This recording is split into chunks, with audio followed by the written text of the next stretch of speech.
these films have had name actors. All those faces, we have seen them in tons of films before.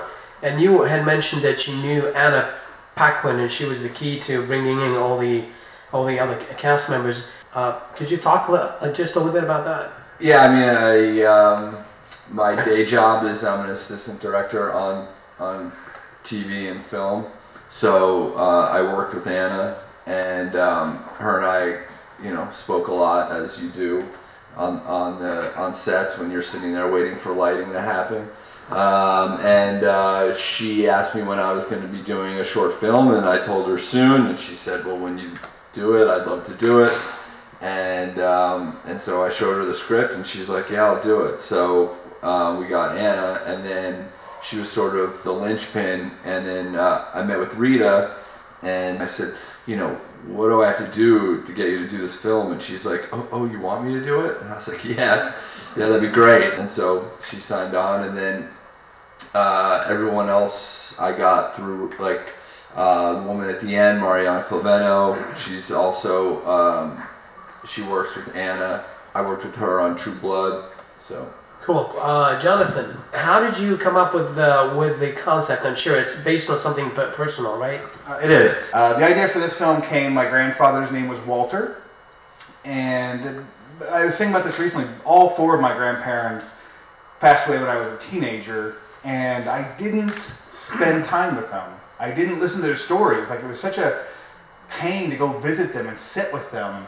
And it was such a waste, and I look back at how much I've missed and how much I would give to spend 5 minutes with each one of them just sitting at a table. And that was the origin of the story, is how we just take for granted those moments, and these people are lonely and they seek anyone, and then the day laborers became the twist at the end. This is a very difficult topic. How did you work with your actors? The way you cast this film, and the way you work with actors, and I suppose Peter Rickman is Jewish as well. He's Jewish, yes. And he said to me, "What do you want me to do?" Because he's a handsome man, and he has had romantic roles.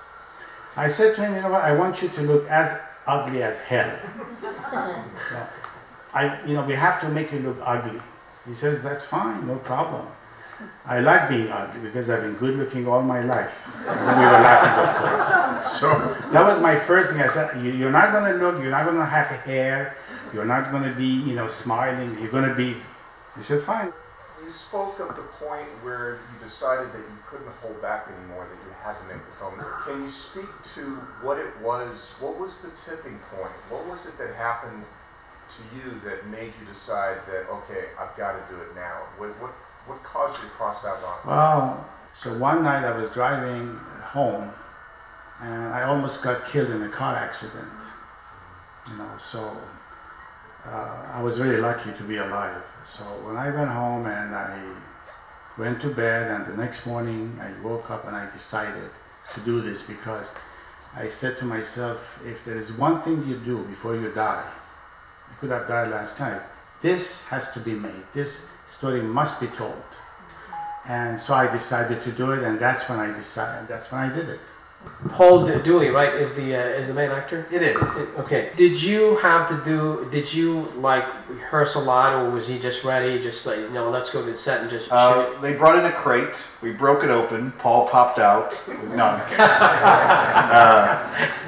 Paul's, it's such a delicate thing, because I'm used to shooting films I've written and directed, and then you sit there with Paul Dooley, and there was a couple times I knelt down beside him at the table, and I was like, "Forgive me, I know you know everything, but this is what I'm seeing, and you have to direct them." I think you have to direct them. I think you can trust actors to do what they do, but then why am I there? And I can turn a camera on and have actors take the stage, but I think as an actor myself, I want feedback. I want someone who sees the big picture. Of course, Paul could do anything, but I needed him to do certain things, if that makes sense. Wonderful. Big round of applause for